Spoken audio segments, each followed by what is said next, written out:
السلام عليكم احبتي في الله، سعيده بلقياكم من جديد. اليوم ان شاء الله غادي نشوفوا واحد 3 وصفات معتمده عندي في الدار لعلاج السعال كاسعافات اوليه. هادشي ما كاينش انكم ما تديوش الاولاد ديالكم للطبيب، ضروري الاستشاره الطبيه باش نعرفوا واش عندهم شي سعال ولا لا. في يعني الاسعاف الاول التسميح غنحتاجو اللفت الابيض او الفجل الابيض. غادي نحكوه حكه رقيقه. حنا بغينا نتحصلوا على سيروب ان شاء الله. غادي نصنعوا سيروب او شراب.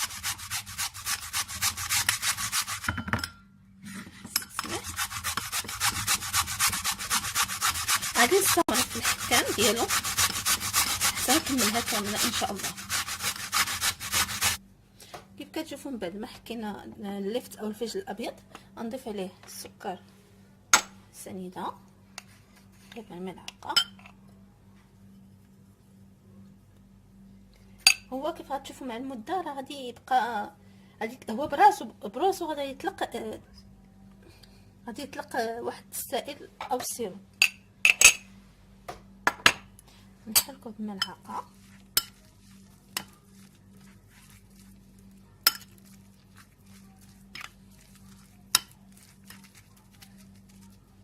صافي، ونغطيه في بلاستيك غذائي بابي فيلم.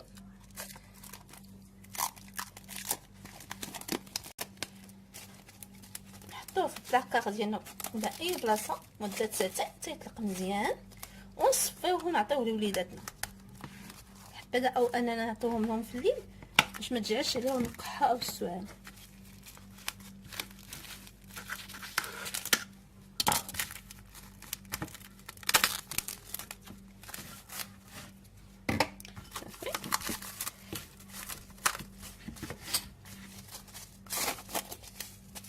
هو السر ديالنا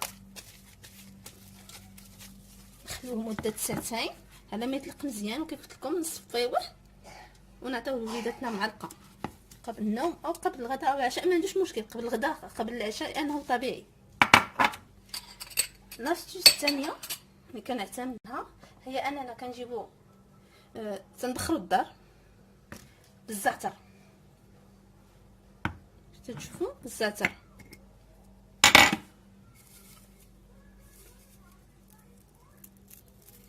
نقرب لكم الكاميرا تشوفوا مزيان. الزعتر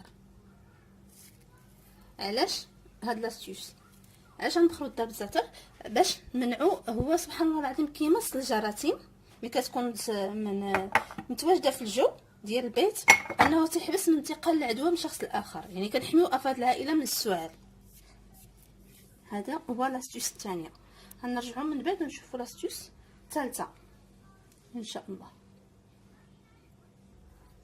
من بعد ما اننا نبخروا الدار بالزعتر باش نحاربوا دوك البكتيري والجراثيم اللي كيكونوا كدور ديال الزكام، غادي نزيدوا نفعلوا القضيه بواحد الصبه ديال الخضر. غنحتاجوا الخضر من بعد اني ما غسلت الخضر في بانيو. درت الخضر في بانيو او اناء، درت فيه الملحه وشي شويه ديال الخل الابيض وغسلته مزيان ونقيتهم. ان شاء الله نشوفوا طريقه التقطيع. بغيت نوريكم واحد لاستيوس اخرى. انا ما فرطتش صراحه بالقشور ديال الخضر، ما كنفرطش فيها. انا كنجمعها هنايا، ها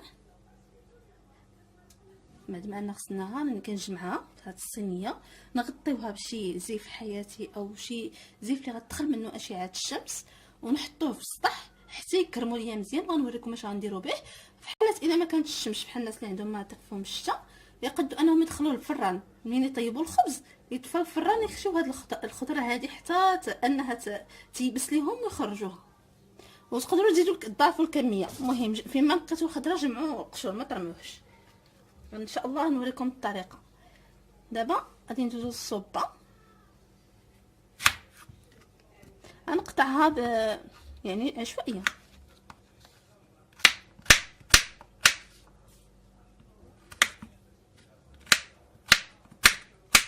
قطعها بطريقه عشوائيه.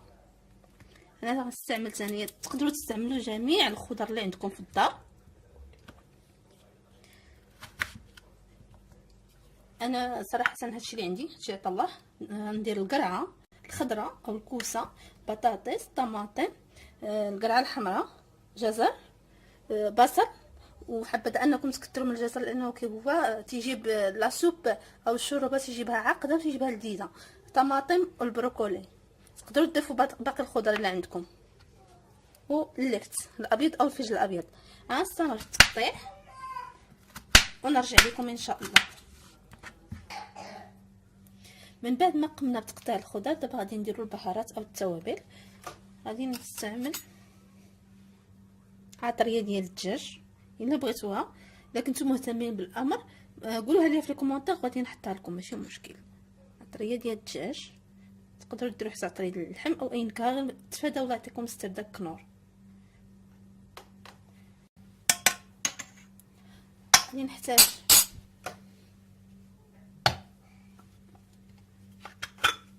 كمون،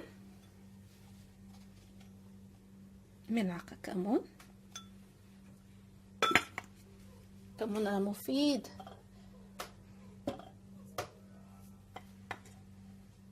كركم او الخرقوم البلدي تا هو منو ملعقه.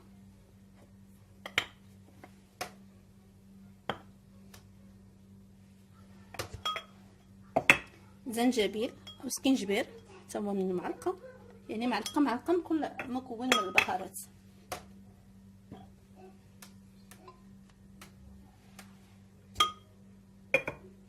التحميره او البابريكا او الفلفل الاحمر،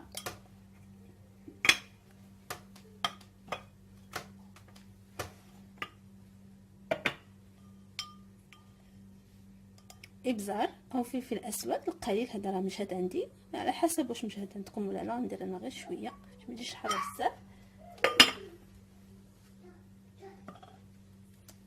او كطاول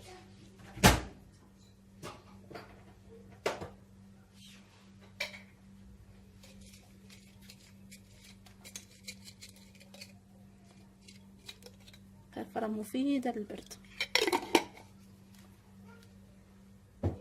صافي هادو هما المكونات اللي عندنا. غنضيفو زيت الزيتون. سمحوا لي نسيت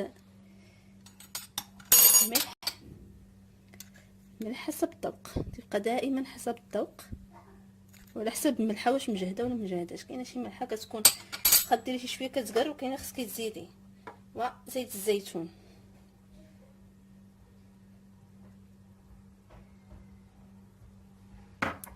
دابا غندير لها الماء عادي فاتر ديال الروبيني او عادي، حنا ما كنديروش الروبيني، الماء عادي. غندير واحد الكميه من الماء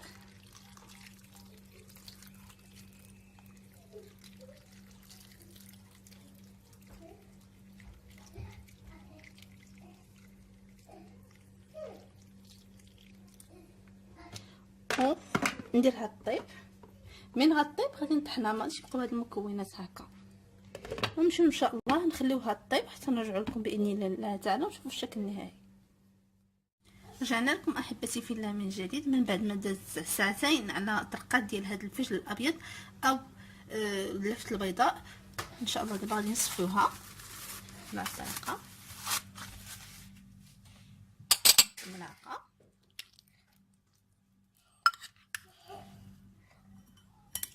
نديروها في المصفات ونعصرو ونتحصلوا على الماء ديالها.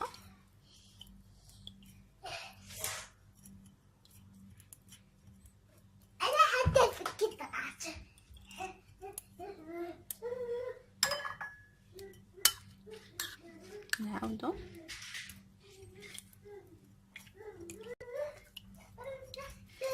بغيت نوضح لكم واحد المساله بالنسبه لواحد الفكره، يعني انا كنهتم بها مع ولادي هنا في البيت. بالنسبه لي طلعت لهم السخانه لا قدر الله، ممكن انكم تشدوا بصله وتقطعوها وديريها لهم تلبسوهم مع التقاشر. دوك التقاشر غتكونوا لقيتوهم اما في الخل البلدي اولا في الكول. ها وصفه فعاله كتنزل السخانه.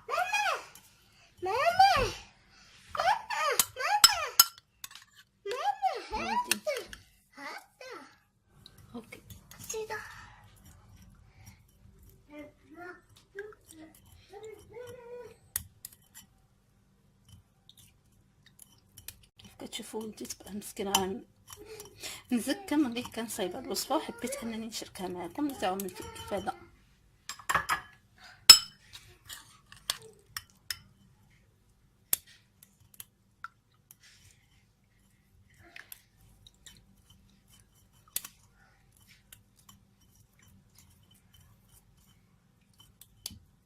يعني كناخذوه نعطيوهم هاد الوصفه من احسن في الليل من بعد ما تيتعشى، وياخذوا الصبه ديال الخضره باش عندهم شي شويه القلب.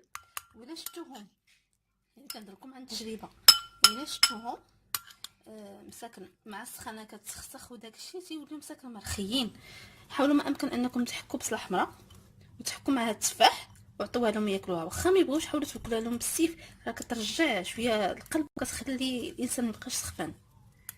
تقدروا تستعملوها حتى الكبار ماشي غير الصغار، يعني وصفه مجربه.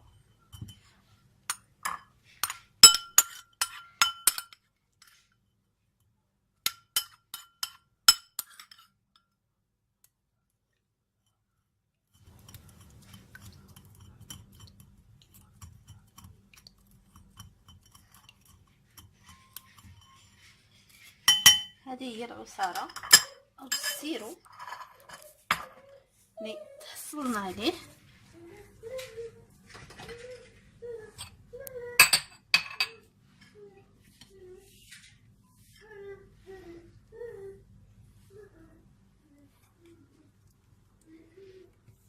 غادي نقدموه نعطيوه لهم لوليداتنا ولا حتى الكبار، كتنفع الكبير والصغير من بعد العشاء. وهذه هي الصبه ديالنا اللي وجدات بالخضر. هنايا كتشوفوا ما درت لا كريم فريش لا فخوماج لا حتى حاجه. علاش؟ لان بغيتها تكون صحيه 100%. تقدروا انكم تضيفوا فيها اللحم او الدجاج او الكبده حسب الكبده كتجي مزيانه، وتقدروا تضيفوا فيها فرماج لا والقشطه الطريه. هنا كنوصل الفيديو ديالنا للنهايه ديالو. نتمنى انني نكون فتكم ولو بالقليل على قد المعرفه ديالي المحدوده، ونتمنى ان شاء الله يا ربي تكونوا في دوام الصحه والعافيه، والهدي يشوف شي مكروه لشي انسان وعافاكم الله من الشر.